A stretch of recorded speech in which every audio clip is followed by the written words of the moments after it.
আপনারা জানেন যে আজকে আইসিটিবিডি কেস নাম্বার 2/2024 2/2025 সেই মামলাটির আজকে একটা নির্ধারিত তারিখ ছিল। সেই মামলাটি হচ্ছে শেখ হাসিনা, আসাদুজ্জামান খান কামাল এবং চৌধুরী আব্দুল আল মামুন, তিনজন আসামির বিরুদ্ধে। তাদের বিরুদ্ধে গত জুলাই এবং আগস্টে 2024 সালে বাংলাদেশে সংগঠিত যে ম্যাসাকার এবং মানবতা বিরোধী অপরাধ, সেই অপরাধের দায়ে তাদের বিরুদ্ধে এই মামলাটি করা হয়েছিল।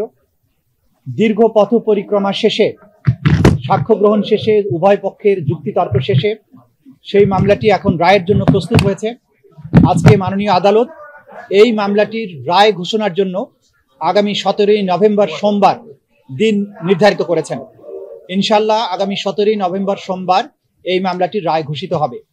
এই মামলাটি চূড়ান্ত পর্বে আসার পেছনে আমাদের প্রসিকিউশনের যে সমস্ত সদস্যবৃন্দ অক্লান্ত পরিশ্রম করেছেন, তাদের প্রতি আমাদের তদন্ত সংস্থার যে সমস্ত তদন্তকারী কর্মকর্তাবৃন্দ তারা অক্লান্ত পরিশ্রম করেছেন এটাকে একটা যথাযথ প্রক্রিয়ার মধ্যে নিয়ে আসার জন্য, তাদের প্রতি, ভিকটিম পরিবার, সাক্ষী যারা দিয়েছেন, যারা নেপথ্যে কাজ করেছেন, সর্বোপরি বাংলাদেশের সাধারণ মানুষ যারা এই বিচার প্রক্রিয়ায় আমাদেরকে পেছনে থেকে সমর্থন করেছেন, সাহস জুগিয়েছেন, তথ্য দিয়েছেন এবং ধৈর্য ধরে আজকে এই মামলাটিকে রায়ের পর্যায় পর্যন্ত নিয়ে আসার ব্যাপারে ভূমিকা পালন করছেন, সেই গোটা জাতির প্রতি প্রসিকিউশনের পক্ষ থেকে আমাদের গভীর কৃতজ্ঞতা, শ্রদ্ধা এবং ভালোবাসা জানাচ্ছি।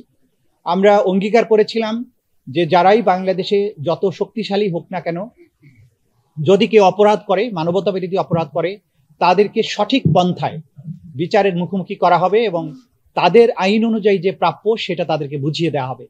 সেই প্রক্রিয়ায় আমরা একটা দীর্ঘ যাত্রা শেষ করেছি। আমরা এখন চূড়ান্ত পর্বে উপনীত হয়েছি। আশা করছি ইনশাআল্লাহ 17ই নভেম্বর আদালত তার সুবিবেচনা, তার প্রজ্ঞা প্রয়োগ করবেন এবং এই জাতির যে বিচারের জন্য আকাঙ্ক্ষা, যে তৃষ্ণা, সেটার প্রতি তারা সুবিচার করবেন এবং একটি সঠিক রায়ের মাধ্যমে বাংলাদেশে সংগঠিত মানবতা বিরোধী অপরাধের একটা ইতি ঘটাবেন এবং ভবিষ্যতের জন্য এই রায়টি ইনশাআল্লাহ দৃষ্টান্ত হয়ে থাকবে তেমন একটি রায় আমরা প্রত্যাশা করছি। আমরা সর্বোচ্চ শাস্তি আদালতের কাছে প্রেয়ার করেছি, আদালত তার সুবিবেচনা প্রয়োগ করবেন এবং আমাদের পক্ষ থেকে প্রেয়ার হচ্ছে যে এই অপরাধের দায়ে আসামিদের জন্য সর্বোচ্চ সাজা দেওয়া হয়। সরাসরি যদি কেউ বিচার প্রক্রিয়াকে বানচালের জন্য কোনো হুমকি দেন, কোনো কার্যক্রম করেন, ডেফিনেটলি সেটা আদালতের প্রতি, আদালতের প্রসেস, আদালতের প্রক্রিয়াকে বাধাগ্রস্ত করার শামিল হবে। তো বাইরে তারপরেও সবকিছুর ব্যাপারে আমরা আমাদের নাক গলাতে চাই না। আমরা আমাদের বিচার প্রক্রিয়ার মধ্য দিয়ে, আইনের প্রক্রিয়ার মধ্য দিয়ে চলতে চাই। দেশে সরকার আছে, রাষ্ট্র আছে, জনগণ আছেন, তারা সবকিছু ভালো বোঝেন এবং যারা উস্কানি দেবেন, যারা সন্ত্রাস করার চেষ্টা করবেন, সেই ব্যাপারে আইন অনুযায়ী রাষ্ট্রের পক্ষ থেকে পদক্ষেপ গ্রহণ করা হচ্ছে, ভবিষ্যতেও হবে। আর যে জাতি ঐক্যবদ্ধ থাকে, জনগণ যখন জেগে থাকে, সেই দেশের ভাগ্য নিয়ে সেই দেশে নৈরাজ্য করার সাহস, শক্তি কারোরই কোনোদিন ছিল না, হবেও না। আমরা বাংলাদেশের জনগণের দেশপ্রেম, তাদের প্রজ্ঞা, তাদের ভালোবাসার প্রতি শ্রদ্ধাশীল, দেশের সরকারের বিভিন্ন সংস্থা, বাহিনীর প্রতি আমাদের আস্থা আছে।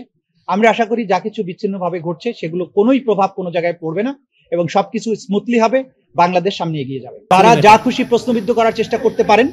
এই বিচার আমরা যে প্রক্রিয়ার মধ্য দিয়ে এসেছি সেটা ট্রান্সপারেন্ট ছিল, আপনারা সবাই তার প্রত্যক্ষ সাক্ষী। এখানে অকাট্য প্রমাণ, শক্তিশালী সাক্ষ্য প্রমাণ সবকিছু তুলে ধরা হয়েছে, জাতির সামনে এই বিচার হয়েছে, আইনজীবী নিয়োগ দেওয়া হয়েছে, দুনিয়ার সামনে ক্রিস্টাল ক্লিয়ার ভাবে উপস্থাপন করা হয়েছে। সুতরাং তারা যত খুশি প্রশ্ন করতে পারেন, আইন তার নিজস্ব গতিতে চলবে, ন্যায় বিচার তার নিজস্ব গতিতেই চলবে।